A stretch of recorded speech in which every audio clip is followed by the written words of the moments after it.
তো গাইস, যেমনটা ছিল কালকে রাতে ওয়েডিং পার্টি ছিল, তো শুতে শুতে অনেক রাত হয়েছিল, তো সকালে উঠতে দেরি হয়ে গেল। তো 9টার সময় ঘুম থেকে উঠে একটু ফ্রেশ হয়ে ব্রেকফাস্ট করে তো বোরই হচ্ছিলাম, বেরিয়ে পড়লাম। যেহেতু গ্রাম্য পরিবেশে এসেছি, তো এই গ্রাম্য পরিবেশটাই আপনাদেরকে আমি তুলে ধরার চেষ্টা করছি। তো আপনারা আমার সাথে থাকুন আর দেখতে থাকুন। এই সেই গ্রামের ইট বিছানো রাস্তা, হেঁটে চলেছি। মনে পড়ে যায় সেই ছোটবেলার কথা। ইট বিছানো সিস্টেমটা এখনো চলছে, তার মানে তাই আমি যখন ছোট ছিলাম এখানে বেড়াতে আসতাম, এই পুকুরটায় চান করতাম। তখন এই পুকুরটার জল এত ক্লিন আর এত ভরাট জল থাকতো, সেই তুলনায় এখন এত নোংরা। আমি মনে পড়ছে সেই কথা, যেহেতু পুকুরটায় আমি চান করেছি। কি অবস্থা, এখানে অলরেডি কাজ চলছে। এখন রাস্তায় বেরোলেই কিছু না কিছু, তাই না? হ্যাঁ, এই যে পুকুরগুলোয় জল প্রায় শুকিয়ে আসছে। কারণ আমি যখন ছোটোবেলায় এসব সাইডে আসতাম, এই পুকুরগুলো একদম শুধু বর্ষা বলে নয়, সবসময়ের জন্য ভরাট থাকতো এবং দেখতেও ভালো লাগতো। তো পুকুরগুলোতে জল না থাকাতে কেমন একটা আজীব টাইপের লাগছে, ভালো লাগছে না ঠিক। যে জিনিসের যেটা মহত্ব সেটা না হলে ভালো লাগে না, সেম এই পুকুরগুলো তাই। তো চলতে চলতে দেখতে পেলাম একটা কলার কাঁদি ঝুলে আছে, এটাকে বলে কাঁচকলা। যে আমরা কলার যে সবজি খাই, কাঁচকলা। দেখুন গ্রামগুলো দেখুন, একদম বাংলাদেশের বর্ডার তো এটা, একদম প্রপার গ্রাম্য এলাকা। এই যে চলতে চলতে আবার কাঁচকলা রাস্তার উপরে ঝুলে আছে। হ্যাঁ, দারুণ দারুণ। এটা কাঁচকলা, এটা কি কাঁঠালি কলা, কাঁচকলা, কাঁঠালি কলা, সবরি কলা, সব মিক্সড আছে এখানে। বাহ! এই এক ভদ্রলোক পাট কাটি পুরো ফেসও সাফ করে দিলেন।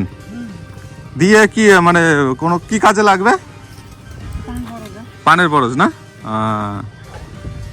পাকাটি তো দেখেছি এখানে ট্রাক লোড হয়েও যেতে দেখেছি। 50টা এখন তো চারিদিকে বেশি, পাকাটি কাজে লেগে যায়।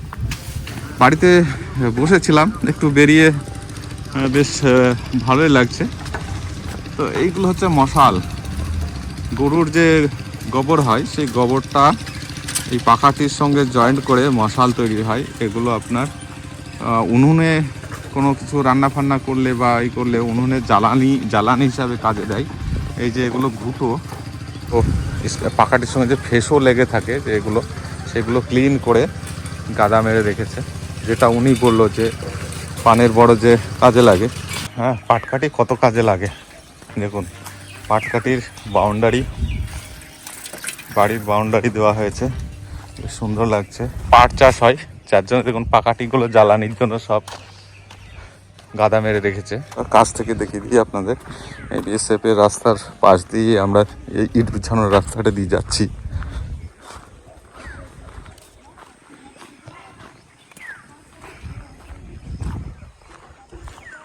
যতদূর চোখ যায় একদম চাষের জমি, যতদূর চোখ যায়। তো চলতে চলতে পৌঁছে গেলাম সুন্দর একটা প্লেসে।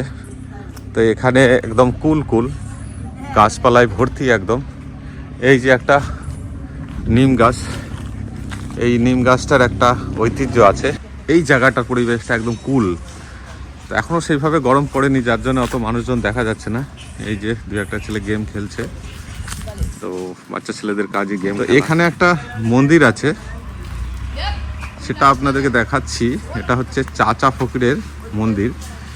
এই চাচা ফকিরের এখানে একটা ঐতিহ্য আছে, যার জন্য প্রত্যেক বছর এই যে মাঠটা দেখতে পাচ্ছেন, এই মাঠটায় প্রত্যেক বছর বেশ বড় সড়ো মেলা হয়। এই চাচা ফকিরের মন্দিরে আমাদের পরিবারের একটা মান্যত ছিল।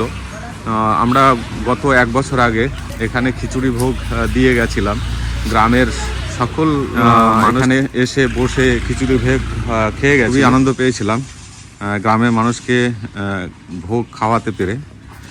তো আসল কথা হচ্ছে এই যে নিম গাছটা, এই নিম গাছটা হচ্ছে আপনার, এই নিম গাছের তলায় নাকি চাচা ফকির, ওইসব গুমনামি চাচা ফকির এখানেই বসে থাকতো। কি করে একটু বলবেন, জানেন?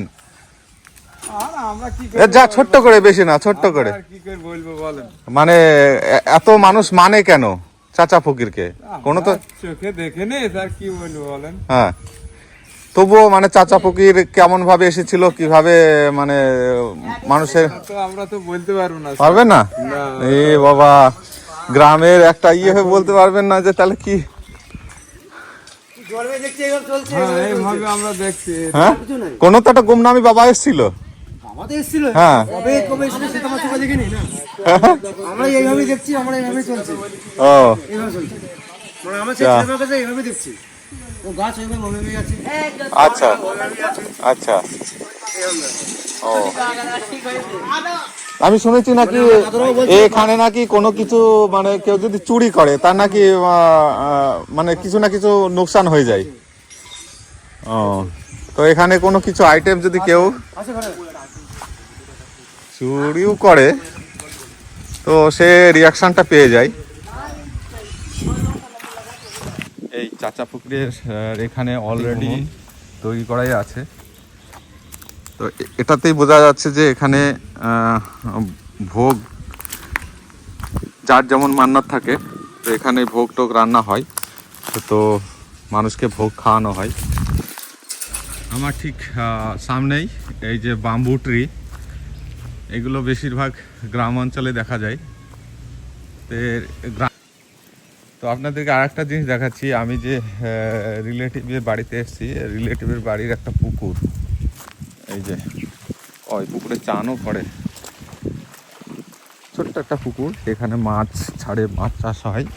দেখছি এখানে কাপড় ধোয়া, চান সব কিছুই হচ্ছে। সামনে যতটা নজর যায় ততটাই হচ্ছে চাষবাসই হয় এখানে, চাষবাসের উপর নির্ভরতা। তো বন্ধুরা, ঘোরা হলো, ঘুরতে ঘুরতে বাড়ির দিকে পৌঁছে গেছি। তো গ্রাম্য পরিবেশে ছোট্ট একটা ব্লগ আপনাদের সামনে তুলে ধরলাম। আপনাদের কেমন লাগলো অবশ্যই কমেন্ট বক্সে কমেন্ট করে জানাবেন। আর এইভাবে আমার পাশে থাকবেন, এইরকম নতুন নতুন ভিডিও আপনাদেরকে আমি তুলে ধরতে পারি। আর চ্যানেলটা অবশ্যই সাবস্ক্রাইব করে দেবেন। তো সাবস্ক্রাইব করলে কি সর্বপ্রথম আপনার কাছেই আমার ভিডিওর নোটিফিকেশন পৌঁছে যাবে। Thank you.